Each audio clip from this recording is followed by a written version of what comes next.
नमस्कार दोस्तों, मेरा नाम है अनिरुद्ध और मैं आप सभी का वेलकम करता हूं इंडिया डिकोडेड पर। दोस्तों, बांग्लादेश से मोहम्मद यूनस तो चले गए हैं, लेकिन भारत की जो पॉलिसीज हैं विद रिस्पेक्ट टू बांग्लादेशीज वो अब और भी ज़्यादा स्ट्रिक्ट हो चुकी हैं। जी हां, हमारी मिनिस्ट्री ऑफ होम अफेयर्स के द्वारा पहली बार इंडिया की तरफ से अपने लार्जेस्ट क्रैकडाउन को इनिशिएट कर दिया गया है, स्पेसिफिकली उन लोगों के लिए जो कि अवैध तरीके से, इल्लीगल तरीके से इंडिया में आकर रहते हैं, with their main focus on the Bangladeshis and the Myanmar migrants जो कि इंडिया में आकर के रहने लग जाते हैं। आप लोग यहाँ पे देख सकते हैं, खबर आज से कुछ ही दिन पहले सामने आई है और मैं थोड़ा सा इस चीज़ को लेकर सरप्राइज्ड हूँ, क्योंकि ये वाली जो इंडिया की डिपोर्टेशन की पॉलिसी है इसको मेन स्ट्रीम मीडिया में और किसी भी अखबार के द्वारा, किसी भी ऑनलाइन मीडियम के द्वारा कवर नहीं किया गया है। ये आर्टिकल केवल और केवल हमें द हिंदू में देखने को मिला।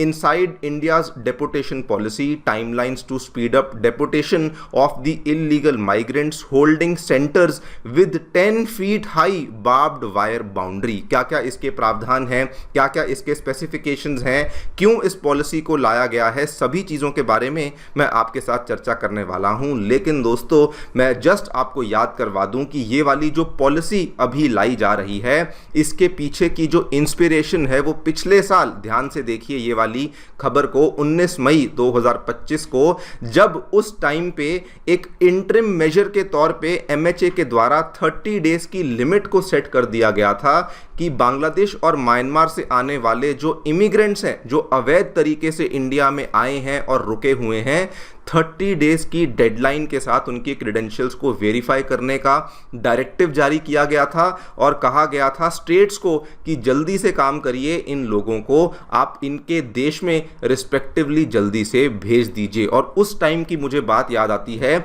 एमएचए के सीनियर एक अधिकारी थे, उन्होंने इस चीज़ को साफ साफ कहा था कि देखिए इन्फिल्ट्रेशन भारत का बहुत बड़ा इशू बन चुका है and that is why we have now decided we will not go through the legal processes. पहले क्या होता था, बहुत बड़ा लीगल प्रोसेस था, फॉरेनर को हम लोग अरेस्ट करते थे, उसके बाद हम लोग उन सभी फॉरेनर्स को ट्राइब्यूनल्स के सामने पेश करते थे, कोर्ट ऑफ लॉ के सामने पेश करते थे, मामला चलता रहता था लेकिन मामला सॉल्व नहीं होता था। लेकिन अभी एमएचए ने पिछले साल कहा और दोस्तों वही पर्टिकुलर इंटरिम मेजर को अब ये मान लीजिए वहां से इंस्पिरेशन लेते हुए उसको फॉर्मलाइज कर दिया है, जिसके माध्यम से इंडिया की जो नई डेपोटेशन पॉलिसी है इसको अब यहां पे फॉर्मुलेट किया गया है और इसके जो प्रॉपर प्रावधान हैं वो भी सामने आ चुके हैं। क्या हुआ है, सभी चीजों को समझेंगे। आइए शुरू करते हैं मेरे साथ। मेरा नाम है अनिरुद्ध। यदि आप लोग हमें फॉलो करना चाहते हैं तो दिए गए टेलीग्राम और व्हाट्सएप चैनल के माध्यम से ऐसा कर सकते हैं। अगर आपको हमारा कंटेंट पसंद आता है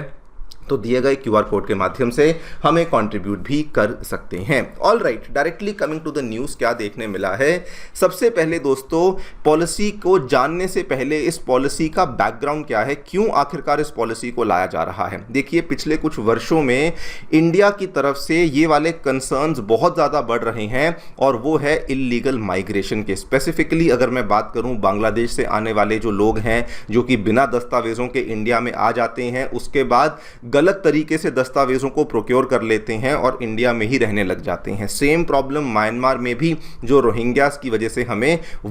इंडिया में देखने को मिलती है। और ये प्रॉब्लम पहले क्या था कि केवल बांग्लादेश और म्यांमार की बॉर्डरिंग स्टेट्स तक हमें सीमित देखने को मिलता था, लेकिन पिछले कुछ टाइम पे ये वाला जो कंसर्न है ये बहुत ज़्यादा बढ़ चुका है। कंसर्न्स भी किस किस तरीके के हैं, एक तो नेशनल सिक्योरिटी के कंसर्न्स हैं। पिछले साल मल्टीपल हाई कोर्ट्स के डिसीजंस के द्वारा इस चीज़ को देखा गया कि असम में बहुत प्रॉब्लम है, कलकत्ता में बहुत प्रॉब्लम है, उसके बाद जम्मू कश्मीर तक ये प्रॉब्लम बढ़ चुकी है, दिल्ली में, गुजरात में, गोवा तक में ये प्रॉब्लम्स बहुत ज़्यादा बढ़ चुकी हैं। सेकंड कंसर्न क्या है, स्पेसिफिकली अगर मैं इन दोनों कंट्रीज़ की बात करूं, बांग्लादेश हुआ या फिर म्यांमार हुआ, इनके साथ हमारे जो बॉर्डर्स हैं इसको मैनेज करना बहुत बड़ा चैलेंज है। और वो सबसे बड़ा चैलेंज बेसिकली यहाँ पे नेचुरल चैलेंज बन जाता है, बिकॉज कई सारे एरियाज़ में बॉर्डर रिवराइन बॉर्डर्स हैं जहाँ पर नाकाबंदी घेराबंदी करना या फिर फेंसेस लगाना ऑलमोस्ट इम्पॉसिबल है और कई सारे एरियाज में पोरस बॉर्डर्स देखने को मिलते हैं। सबसे बड़ा कंसर्न जो कि मैंने नीचे ब्लू कलर में हाईलाइट भी किया है, इंडिया के पास कोई फॉर्मल रेफ्यूजी या फिर माइग्रेंट लॉ नहीं है, जिसकी वजह से जो माइग्रेंट्स हैं या तो उनको फॉरेनर्स एक्ट के थ्रू हमें हैंडल करना पड़ता है या फिर पॉलिसीज के थ्रू या फिर केस बाय केस डिसीजंस के थ्रू हैंडल करना पड़ता है। और इसी वजह से क्योंकि ये सारे के सारे चैलेंजेस, ये सारे के सारे कंसर्न्स और शॉर्टकमिंग्स हमें देखने को मिलती थी,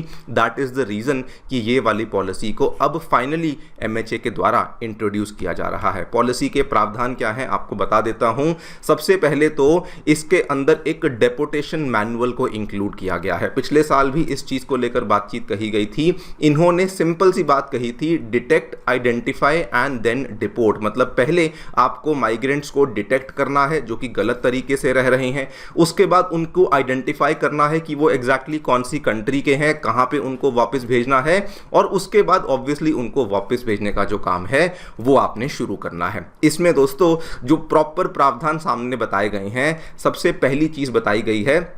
डिस्ट्रिक्ट लेवल पे टास्क फोर्सेस को सेटअप किया जाएगा। इसमें डिस्ट्रिक्ट लेवल पे टास्क फोर्सेस को सेटअप इसलिए किया जाता है because as per the constitution of India ये वाला जो पूरा का पूरा प्रावधान है, ये वाली जो पूरी की पूरी पावर है स्टेट गवर्नमेंट को दी गई है। एमएचए इनको डायरेक्टिव्स दे सकता है लेकिन अल्टीमेटली जो पावर है वो स्टेट गवर्नमेंट के पास दी गई है। और इसीलिए एमएचए ने कहा कि जो टास्क फोर्स है उसको डिस्ट्रिक्ट लेवल पे बनाया जाएगा, जो कि अपने अपने डिस्ट्रिक्ट में जो भी वो टास्क फोर्स होगी, डेजिग्नेटेड टास्क फोर्स होगी, वो इलीगल माइग्रेंट्स को आइडेंटिफाई करेगी, उनके वीजा ओवरस्टेज को ट्रैक करेगी और वो 30 डेज की मंथली रिपोर्ट्स हैं जो कि एमएचए को बदले में सप्लाई किया करेगी, सबमिट किया करेगी। और उसके बाद 30 डे की तो सॉफ्ट डेडलाइन है, 90 डेज की हार्ड डेडलाइन बताई गई है कि अगर आपको यहां पे एक कोई मान लीजिए फॉरेनर मिल जाता है जो कि अवैध तरीके से इंडिया में रह रहा है, 90 डेज की कैपिंग के साथ आपने उसकी आइडेंटिटी को वेरीफाई करना है, नेशनैलिटी को वेरीफाई करना है, डॉक्यूमेंटेशन प्रोसेस को फास्टर करना है एंड उसको डेपोटेशन करने का जो काम है वो इमीडिएटली वेरिफिकेशन के बाद शुरू कर देना है। ये बहुत ही बड़ा डेवलपमेंट है और वो इसलिए अभी तक क्या होता था मैं आपको प्रोसेस समझाता हूं। मान के चलिए नई दिल्ली की हम लोग एग्जांपल ले लेते हैं, वहां पे कोई ऐसा हमने बांग्लादेशी पकड़ लिया जो कि गलत तरीके से, गलत डॉक्यूमेंट से वहां पे रहता है। होता क्या था, नई दिल्ली की जो भी पुलिस है, जो भी वहां पे जिस भी अथॉरिटी ने जाकर उसको पकड़ा है, वो उसके डॉक्यूमेंट्स को पहले बरामद करेंगे। उन डॉक्यूमेंट्स को पहले वो इंडिया में वेरीफाई करेंगे कि क्या ये डॉक्यूमेंट सही हैं भी या नहीं है। मतलब कि हो सकता है वो सही भी हो सकता है वो सही ना हो। ये पूरा का पूरा प्रोसेस करने में they used to take their very very own sweet time. कोई यहां पे जल्दीबाजी नहीं थी। एक बार ये मान लीजिए वेरीफाई कर लिया कि ये डॉक्यूमेंट्स गलत हैं और इस इंसान को बांग्लादेश वापस चले जाना चाहिए, उसके बाद नई दिल्ली में बैठी हुई अथॉरिटी बांग्लादेश में ढाका में जाकर के ये डॉक्यूमेंट्स भेजती थी और उनको बोलती थी अब आप भी चेक करिए कि आपको लगता है कि ये इंसान आपका ही है और ये इंसान गलत तरीके से यहां आया हुआ है। अब ढाका के ऊपर इस चीज का कोई प्रेशर नहीं था कि हम कब चेक करें या फिर क्यों चेक करें या फिर कितने टाइम में चेक करें। ये सारा का सारा डॉक्यूमेंट्स की कमी की वजह से, डिप्लोमेटिक डिले की वजह से, आइडेंटिटी की डिस्प्यूट की वजह से ये प्रोसेस कभी पूरा होता ही नहीं था। मान लीजिए वो इंसान जो है वो शायद म्यांमार से आया हो और आपको बोल दे कि बांग्लादेश से आया हूं, दिल्ली में बैठी हुई अथॉरिटी ढाका से बातचीत कर रही है जबकि उनको म्यांमार में किसी के साथ बातचीत करनी चाहिए थी। इस तरीके के प्रॉब्लम्स बहुत आती थी और इसीलिए ये पूरा का पूरा 30 डे की सॉफ्ट डेडलाइन, 90 डे की हार्ड डेडलाइन लाई गई है टू मेक श्योर कि ये प्रोसेसेस में हमें इस तरीके के अननेसेसरी डिलेज देखने को ना मिले। इसके बाद दोस्तों इसमें होल्डिंग सेंटर्स का प्रावधान लाया गया है जो कि अगेन एक बहुत ही ज्यादा नॉवल प्रोविजन है जो कि अभी तक हमें कहीं पर भी देखने को नहीं मिलता था। इसमें बताया गया है और ये जेल या फिर प्रिजन नहीं होने वाली, ये प्रॉपर डिटेंशन के लिए इंफ्रास्ट्रक्चर को बनाया जाएगा। ऐसे एरियाज को डेजिग्नेट किया जाएगा जिसमें कि 10 फीट लंबी ऊंची दीवारें होने वाली हैं, बार्ब्ड वायर फेंसिंग होने वाली है, एंट्री एग्जिट कंट्रोल होने वाला है, महिलाओं और पुरुषों को अलग रखा जाएगा, फैमिली मेंबर्स को साथ रखा जाएगा, लेकिन उसके साथ में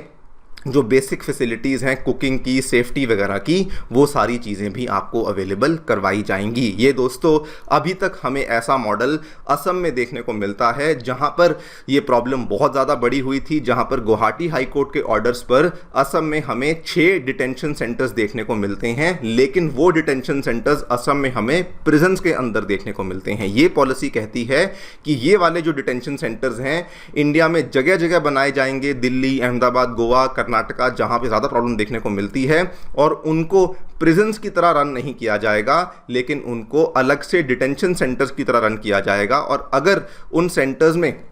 मान लीजिए कि किसी प्रकार की कोई भी कमी होती है तो गवर्नमेंट वहां पे उस कमी को पूरा करेगी। ये दोस्तों आप देख सकते हैं इस तरह के डिटेंशन सेंटर्स हैं जो कि असम में हमें देखने को मिलते हैं। इसी मॉडल को ये लोग रेप्लिकेट करने की कोशिश कर रहे हैं ऑल ओवर द कंट्री, लेकिन ये वाले सेंटर्स जेल के अंदर नहीं होने वाले हैं। Finally very very important, technology और डॉक्यूमेंटेशन को लेकर एक ऐसा स्टेप लिया जा रहा है कि जो भी इंसान पाया जाएगा उसके डॉक्यूमेंट्स को अपलोड किया जाएगा, आधार कार्ड और पैन कार्ड या फिर ड्राइविंग लाइसेंस, और अगर वो गलत तरीके से उसने ऑब्टेन किया है उन आईडीज को कैंसिल किया जाएगा। ऐसा नहीं कि आपकी आईडी एक बार बन गई है तो चलती रहेगी, जी नहीं, उन आईडीज को कैंसिल किया जाएगा। और इवन इमिग्रेशन ब्यूरो के द्वारा उन इंडिविजुअल्स को अल्टीमेटली ब्लैकलिस्ट किया जाएगा कि कल को वो इंडिया में दोबारा से प्रवेश ना कर सकें। इसमें दोस्तों पुश बैक का भी प्रावधान इंक्लूड किया गया है। ये सारे प्रावधान तो डेपोटेशन के लिए हैं, एक पुश बैक का प्रावधान इंक्लूड किया गया है। ये मान के चलिए बांग्लादेश है, ये भारत है,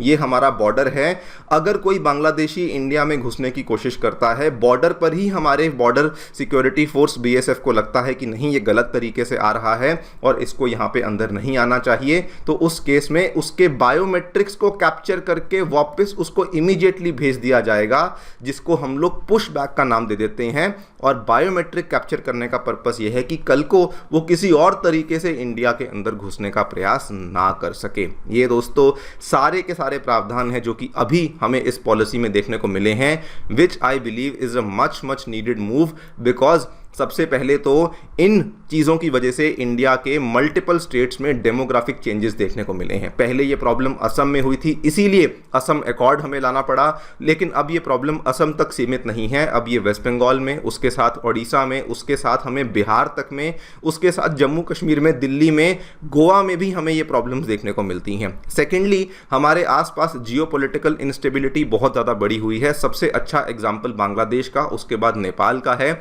जहाँ पर हमें आमतौर पे ऐसी प्रॉब्लम्स देखने को मिलती हैं जिस वजह से वहां से इमिग्रेशन इंडिया में बहुत ज़्यादा बढ़ जाती है और हमें उन चीज़ों को कंट्रोल करना पड़ता है। ये इसलिए भी बहुत वेलकम मूव है बिकॉज इंडिया के पास कोई लीगल फ्रेमवर्क नहीं था, हम लोग यूएन रिफ्यूजी कन्वेंशन के सिग्नेटरी नहीं है, और बॉर्डर हमारे जो एग्रीमेंट्स हैं अलग अलग कंट्रीज के साथ अलग अलग तरीके के एग्रीमेंट्स हैं, और इसीलिए इस तरह की एक नई पॉलिसी को लेकर आना जो कि स्पेसिफिक रूल्स को ले आए, वो यहाँ पे बहुत ही हेल्पफुल साबित हो जाता है। वैसे दोस्तों इसके साथ में गवर्नमेंट को जो डिमोलिशन करने का काम है वो भी जारी रखना चाहिए। पिछले साल आपको याद होगा हमने जगह जगह पे इस तरह की ड्राइव्स को किया था, सूरत में, अहमदाबाद में, दिल्ली में, जहां पे बहुत सारे लोगों ने अवैध तरीके से घर बनाए हुए थे जिसमें कि मेनली इसी तरह के इमिग्रेंट्स आके रहते हैं। ये आपके सामने जो तस्वीर मैं दिखा रहा हूं, ये दिल्ली हाई कोर्ट के ऑर्डर्स के बाद डीडीए के द्वारा इस बुलडोजर एक्सरसाइज को कैरी आउट किया गया था। दिल्ली का एक एरिया है तैमूर नगर का, और वहां पर देखने मिलता था कि अधिकतर जो लोग हैं वो या तो बिना डॉक्यूमेंट्स के रहते हैं, और अगर उनके पास डॉक्यूमेंट्स हैं भी तो वो गलत तरीके से ऑब्टेन किए हुए थे। देखते हैं आगे चलकर क्या होता है, but for now this is a welcome move जो कि गवर्नमेंट के द्वारा लिया जा